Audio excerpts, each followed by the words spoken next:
Okay, let's move on to, well, a bit of news about news. Now, I wanted to highlight BuzzFeed news here because they're going to close, and we're going to talk about that in a second. What a shame. But what I've got here is an article from them from 2017, because this was the original article that launched the Steele report. These reports allege Trump has deep ties to Russia. So BuzzFeed News broke the Christopher Steele report, which alleged Russiagate. And the subhead there is a dossier compiled by a person who is claimed to be a former British intelligence official, that was Christopher Steele, alleges Russia has compromising information on Trump. The allegations are unverified and the report contains errors, they say, but nonetheless, they ran it and that story blew up massively. So it not just blew up, it triggered FISA warrants, spying on American citizens, spying on the Trump campaign. It triggered a whole series of events. It opened the floodgates for Russiagate. Now, BuzzFeed News, Vanessa, I don't know if you've got any thoughts on this, but BuzzFeed News, of course, won a Pulitzer Prize for covering Xinjiang.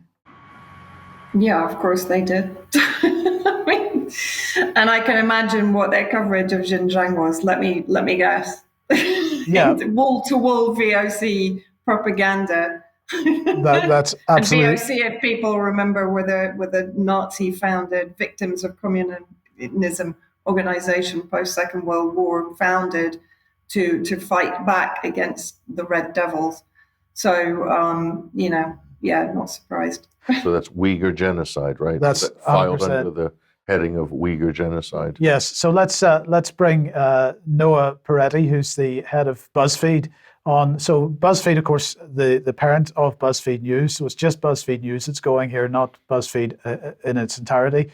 He said, we've faced more challenges than I can count in the past few years: a pandemic, a fading SPAC market that yielded less capital, a tech recession, a tough economy, a declining stock market, a decelerating digital advertising market, and ongoing audience and platform shifts. And terrible journalism at BuzzFeed. He's not mentioning that. That's something to do with it, doesn't it? But right? So it's already causing calls, because the question is, how do we as a society support so-called independent journalism? Because BuzzFeed is apparently an independent journalistic outlet. I wouldn't have thought so, but anyway. Well, they seem to be, right? The calls are already asking for more government support for independent journalism.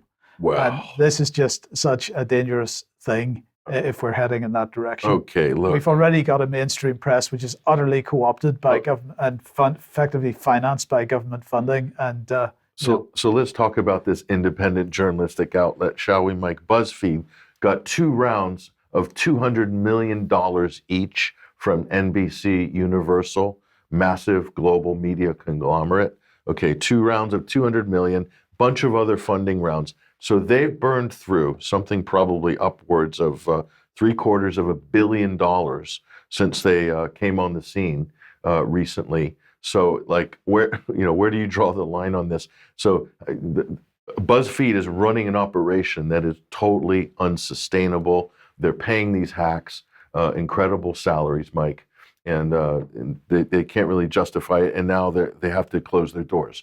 Why not just scale it down, hire some real journalists, and run a real news press outlet? But that's not what they're for. They are a propaganda outlet, and they've been, that's why they were founded, to fill the gaps alongside of some of the other ones like Salon. You've got these sort of standard establishment left-wing media outlets.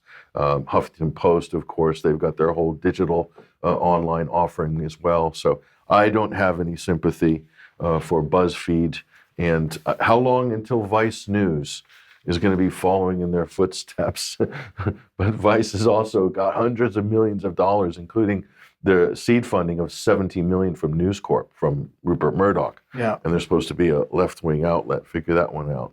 Yeah. So, it's going to be very interesting. So I hope their archive's going to be preserved in perpetuity, Mike, so we could read all the Steele dossier articles in the future.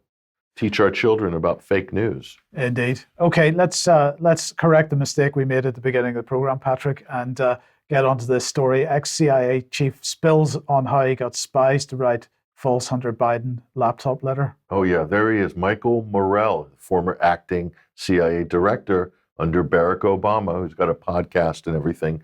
And he is probably one of the biggest hacks right now in the whole sort of, national security intelligentsia. So this is the New York Post reporting this here. This is incredible. So let's look at how this story, during the 2020 elections, when the Hunter Biden laptop story came out, Trump challenged Biden during a presidential debate right before the election. And Biden said straight to the American people, straight to Trump's face, no, that's Russian disinformation. And I've got 50 intelligence professionals that'll swear by that. And so Michael Morell was the guy who put all that together. Let's look at the clip, though. Turn back the clock and watch this. Russia, Ukraine, China, other countries, Iraq. If this is true, then he's a corrupt politician. Right. So don't give me the stuff about how you're this innocent baby.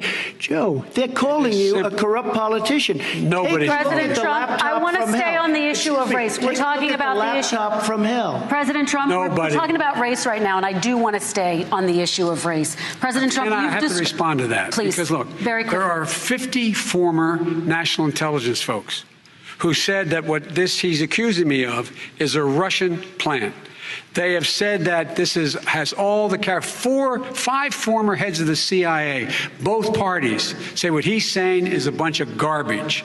Nobody believes it except his and his good friend Rudy Giuliani. You mean the laptop is now another Russia hoax? That's exactly what. Is this that's where you're exactly going? what. This is told. where he's going. The laptop is Russia, Gentlemen, Russia. I want to stay on the issue of race. You okay? have to be kidding. Here we Mr. go President, again with Russia. We're going to continue on the issue of.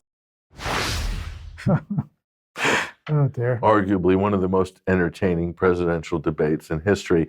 So that was Biden's party line. That helped Biden get elected. Right. Okay. And we find out that actually it was Joe Biden himself and his people that were pushing and used Morell to create this letter. Let's look at how this shapes up. So this is a pretty amazing bombshell. These are the people railing against disinformation. I just want to remind you of that here. So the New York Post story here, 50 intelligence experts say it's Russian disinformation. That's what happened.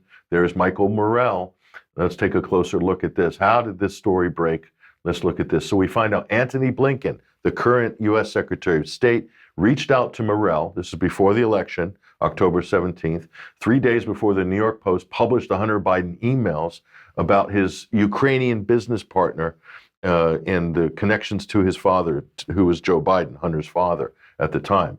So, and they're saying at 10:53 p.m., the night of the call, Blinken emailed Morell a USA Today article claiming the FBI was examining whether Hunter Biden's laptop was part of a disinformation campaign. And that was the trigger that gave him the justification, there's Morell, to go forward with this. Morell said he did a little bit of his own internet research, Googling and whatnot, and then reached out to retired CIA former operatives and officers and asked for their assistance in compiling a letter discrediting the Post's reporting on Hunter Biden's laptop. And that was also used as the basis for Twitter banning the story as well.